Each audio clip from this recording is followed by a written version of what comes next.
Hello, everybody. Want to say hi? Hi. Say it loud and proud. Hi.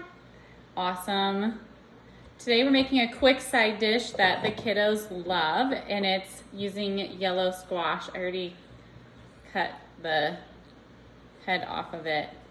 But basically I got 4 yellow squash, whoa, and then I just cut off the end where the stem is.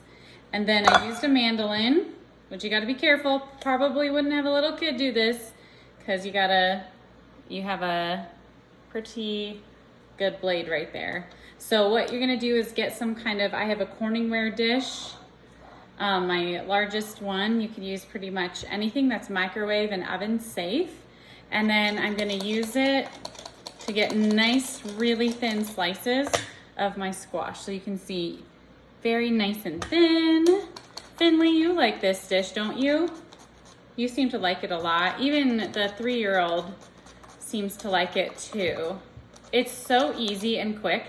So I did 4 of them, and you get a lot.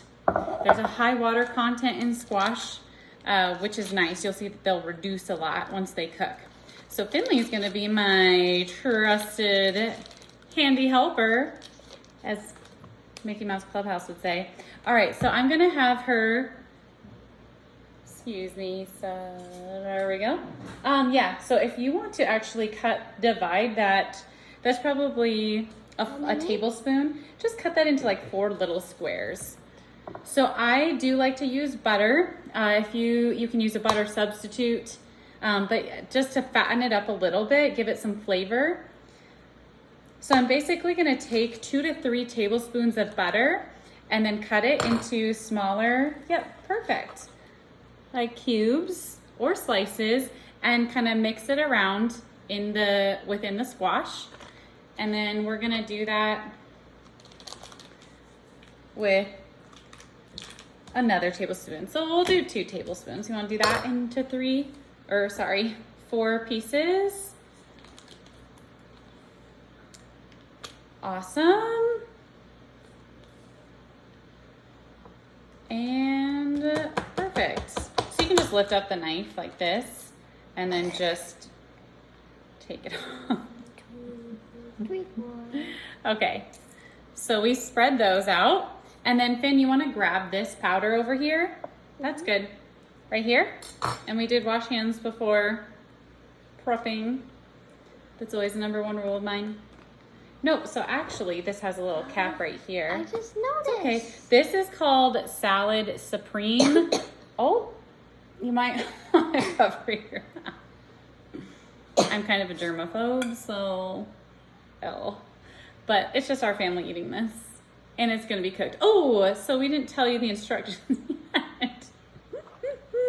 All right, so we're gonna use this. If you don't have this, get it. Salad Supreme, it does stay in the refrigerator. It's a nice blend of spices. If you don't have it or don't find it, use something like seasoned salt just to get some flavor in there. So just sprinkle it around instead of like dousing. Here, I'm just gonna give you like I'll let you do it, but it's like a little, okay. It's a nice sprinkle. It's just like not a full shower, just a sprinkle. Okay, let's go. Here we go. Okay, gotta work on technique, but that's it. All right, that was good. All right, I love teriyaki sauce. This is just, again, getting some sodium in there to season it. If you don't like it, fine. Again, you can just use seasoned salt or soy sauce or low sodium soy sauce. So sprinkle that in there too. Or nothing. Or nothing. You can keep it boring. Do you wanna do it or do you want me to do it? Again, I'm not measuring. The whole thing. This is why I do need to be more precise. No, it's literally, I'll just show you for next time. I'm just gonna go like this and do. Ugh. I'm guessing that was 1/4 cup. Are we gonna mix that? Yes, it doesn't, does it look gross? And then another thing I always have is chicken broth. I like this Trader Joe's kind, because it has a lot of great, just like brothy flavor. This is such a great thing to use to flavor, like rice, soups, instead of using water. And it's low calorie, You can get low sodium, and I actually use it to make rice. I don't use water to cook rice. I always use chicken broth, and it's so much more flavorful. Anyway, I use it to make sauces. Okay, yeah. And then, oh, you're smelling it. That's okay. That's a good thing to do, is to smell when you're cooking. All right, using all your senses. All right, now pour it just all around, probably about a half a cup. Stop. Okay, so I would just go out by the side. If you just have it by the bottom, it's like you're just dumping a bucket and you don't have control over it. Hold it like this so you can kind of control. Do you know what I'm saying? So be very intentional.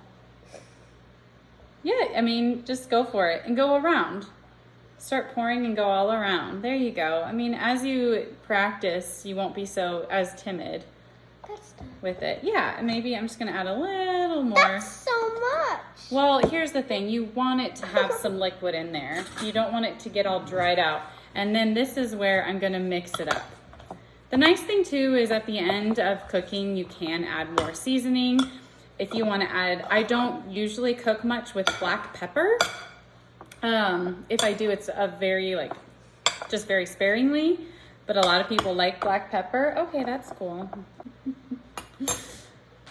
Cover it once I wash it and put it in the microwave for about 13 minutes, just on regular high mode.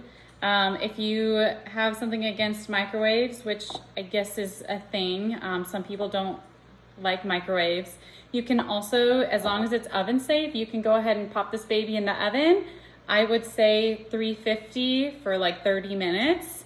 But again, I just zap it in the microwave for 13 minutes and it cooks down and steams, and it makes it a little own oven of its own. And it's really tender and it tastes so yummy. The kids won't even realize how healthy it is also. The moment of truth. Here is the squash. It really is. It may not look special, but it is so good. So enjoy.